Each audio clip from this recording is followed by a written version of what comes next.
रेप्सपोर्ट के हिंदी प्लेटफॉर्म पर आप सबका स्वागत है। मैं हूं शोरजानी चैटर्जी और मेरे साथ अभी है तृषा घोषाल। और आज हम वापस आए हैं आप सबसे विमेंस क्रिकेट के बारे में बात करने के लिए। आप सबको पता है कि जून महीने में टीम इंडिया इंग्लैंड जाएगी वर्ल्ड कप खेलने और हम सब बहुत एक्साइटेड है उसके बारे में। तृषा वहाँ पर्सनली रहेगी, वो सारे मैचेस कवर भी करेंगी। और अगर आप देख सकते हैं तो पीछे एक ग्रीन पिच है। क्या हम यही green pace friendly pitch expect कर रहे हैं इंग्लैंड से?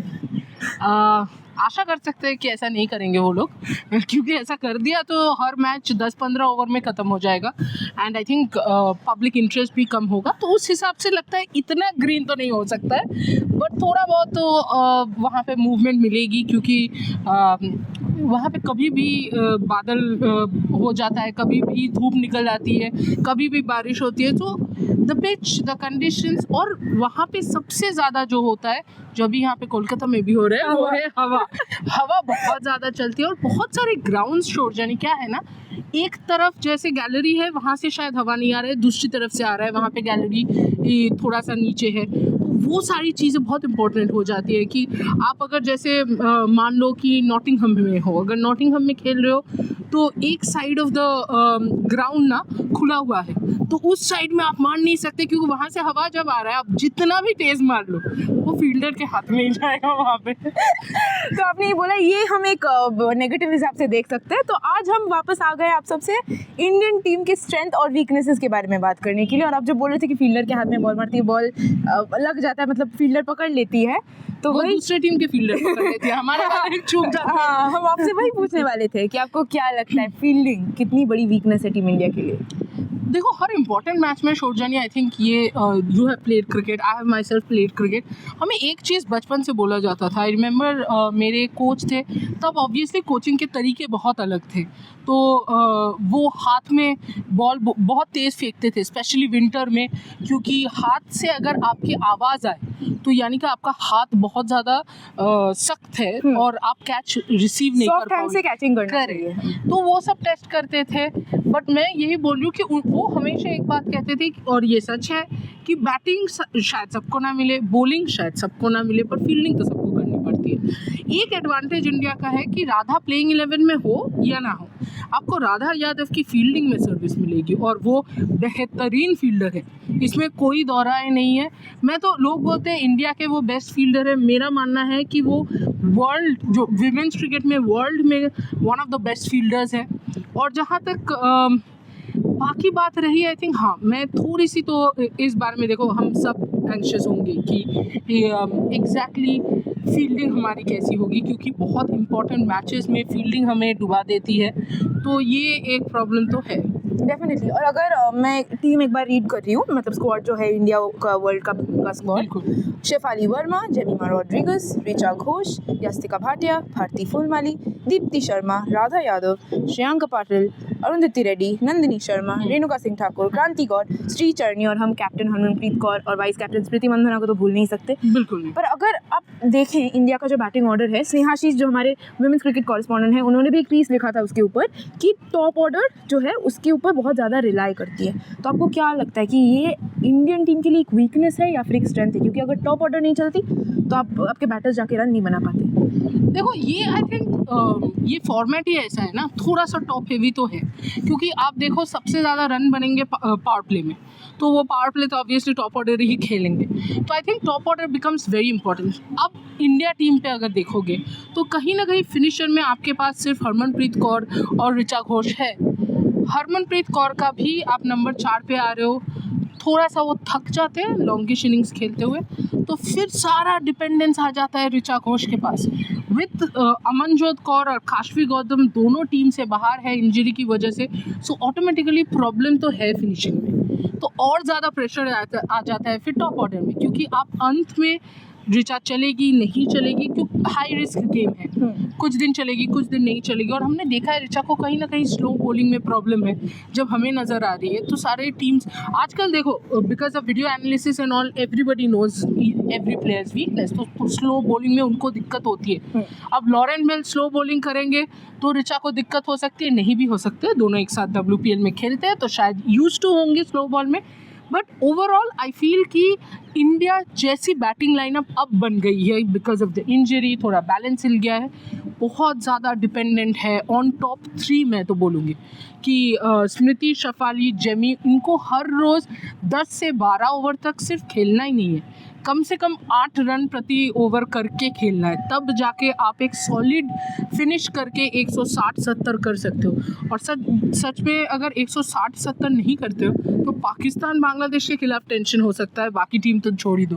पर आपने अभी जमीमा का नाम लिया और वो डेफिनेटली बैटिंग यूनिट में एक बहुत ही इंपॉर्टेंट प्लेयर है, पर हमें ये भी ध्यान रखना पड़ेगा त्रिशा कि हमने साउथ अफ्रीका सीरीज़ में देखा है कि वो जब आती है ऑन द फील्ड थोड़ी सी मतलब क्या बोलते हैं उनको रेस्टलेस दिखती है, थोड़ी सी इनकन्सिस्टेंट तो है और एक टेंडेंसी उनका स्वीप शॉट खेलने का। तो आप उनका जो एज अ प्लेयर जो है ahead of the world cup, आप उनका स्ट्रेंथ और वीकनेस का एनालिसिस कैसे करेंगे? मुझे याद है मैं और स्नेहाशीष जब जमीमा से मिले थे ना, हम लोग वडोदरा में डिनर करने गए थे। जमीमा, लॉरा बुलवर्ट और नडीन डिक्लार्क भी थे, तब WPL का वो चल रहा था, फेस चल रहा था वडोदरा में। सो जमीमा से हम मिले, तब जमीमा ने बोला तुम लोग यार हर जगह इधर उधर दिख जाते हो। अब मैं ये क्यों स्टोरी बता रही हूँ, फ्लेक्स नहीं कर रही हूँ कि उनसे मिली हूँ, स्पोर्ट्स जर्नलिस्ट है, मिलते तो है, बट मैं इसलिए बोल रही हूँ कि ये जमीमा का हाल है पिच पे, वो इधर उधर घूमती रहती है फिर तो वो मैं बोलने की कोशिश करती, मुझे कभी कभी लगता है वो बहुत ज़्यादा मूव करती है, जबकि इतना मूव करने की ज़रूरत नहीं होती है, क्योंकि फिर से बेसिक पे जाते हैं। इतना जब आप मूव करते हो शौर्जानी, यू वुड नो, आपका सर इतना हिल जाता है ना, फिर आप कंसिस्टेंटली जगह नहीं ढूंढ पाते हो, मार नहीं पाते हो। और कहीं ना कहीं मुझे लगता है ये स्वीप का प्रॉब्लम ये है ना, प्री डिटरमाइंड है कि मुझे स्पिनर दिखा तो पहला शॉट होगा मेरा स्वीप, और वो नहीं हो सकता स्पेशली इंग्लैंड में, क्योंकि इंग्लैंड में आपको बाउंस मिलेगा। उस बाउंस पे आपने अगर कहीं गलत बॉल चूज कर लिया या फिर आपका बैट थोड़ा भी लेट आया, because of the bounce it will hit the top of your bat. और आप देखना जैसे ही जमीमा बैटिंग पे आएगी, कप्तान कुछ नहीं सोचते, एक शॉट थर्ड मैन और एक शॉट फाइन लेग लगा देते, क्योंकि उनको पता है कि यही शॉट मारेंगे और यहीं पे फंसेंगे। तो ये चीज़ जेमी को बहुत ज़्यादा ध्यान में रखना पड़ेगा, कहीं ना कहीं उनको शायद रेडी रहना पड़ेगा कि एटलीस्ट पहले 10 बॉल मैं स्वीप नहीं खेलूँगी। डेफिनेटली। और देखिए हमने बैटिंग के बारे में तो थोड़ा बात किया ही है, हमने ऋचा घोष को भी मेंशन किया है, उनके बारे में हम अलग से वापस बात करेंगे, पर थोड़ा सा फोकस अगर हम अपने बॉलिंग यूनिट पे डाल देते हैं तो हमें ये ध्यान रखना पड़ेगा, काशवी गौतम नहीं खेली, वो इंजर्ड है, अमनजोत कौर नहीं खेली, वो एक बहुत ही बड़ा सेटबैक है टीम इंडिया के लिए। जो ये बॉलिंग यूनिट है, पेस बॉलिंग यूनिट जो है, क्रांति गौड़, अरुंधति रेड्डी, उनके पास बहुत एक्सपीरियंस है, उसके बाद आपके पास रेणुका सिंह ठाकुर भी है, तो ये जो पेस बॉलिंग यूनिट जो है वो कैसे एनालाइज कर रही है?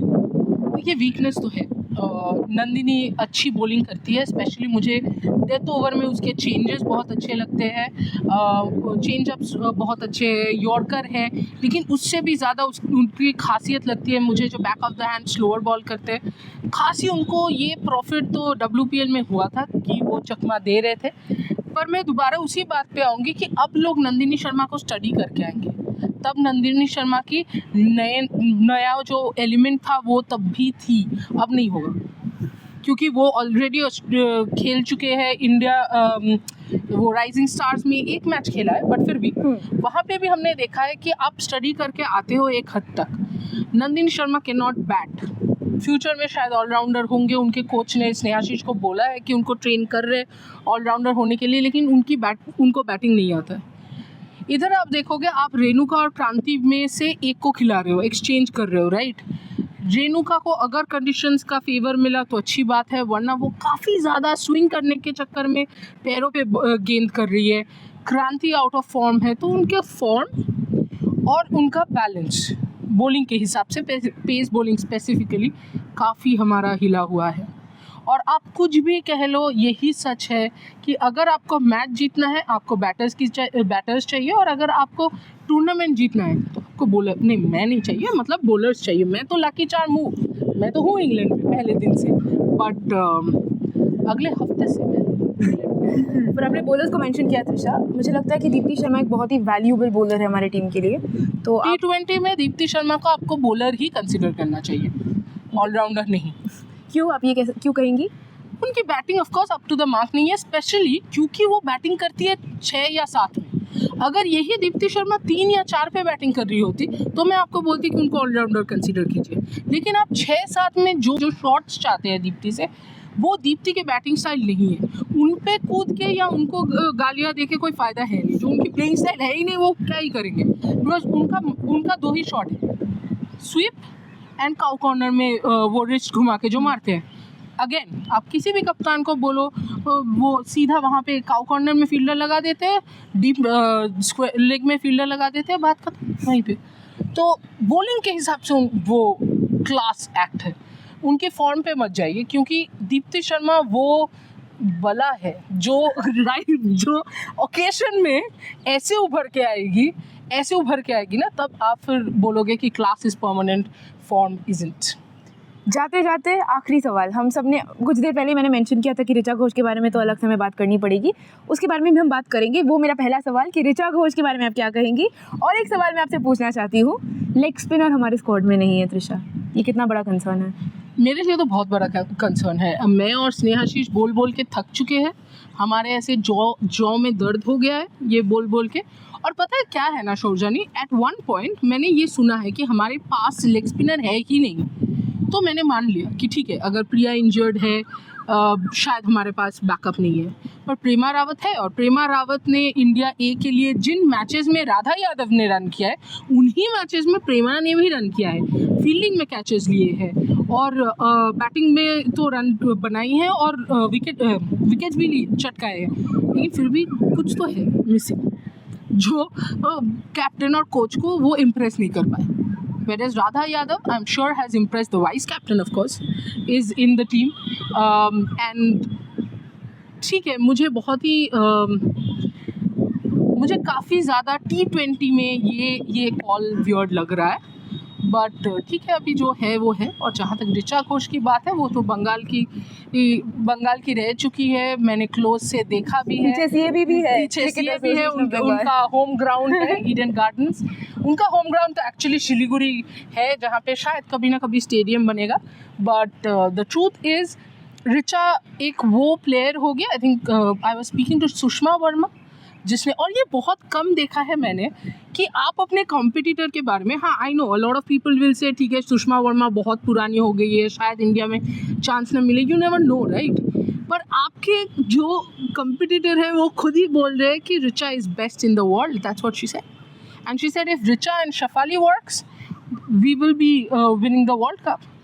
अब वर्ल्ड कप जीते ना जीते, to be honest, Richa will be that important cog. सिर्फ एक ही प्रॉब्लम है कि एक, कब बैटिंग में आती है वो, और दूसरा है पिच अगर थोड़ा सा भी स्लो हो, ऋचा बहुत स्ट्रगल करते हैं। वो एक चीज़ है जो ऋचा बचपन से अब तक ना सुधर पाए थे। आज के लिए सिर्फ इतना ही। हम वापस आप लोगों के साथ जुड़ेंगे, ऐसे विमेंस क्रिकेट के बारे में डिफरेंट जो कहानियां हैं हम आपके साथ शेयर भी करेंगे, हम एनालिसिस भी करेंगे। पर तब तक प्लीज़ रेफ स्पोर्ट्स हिंदी को फॉलो करते रहिएगा। Thank you.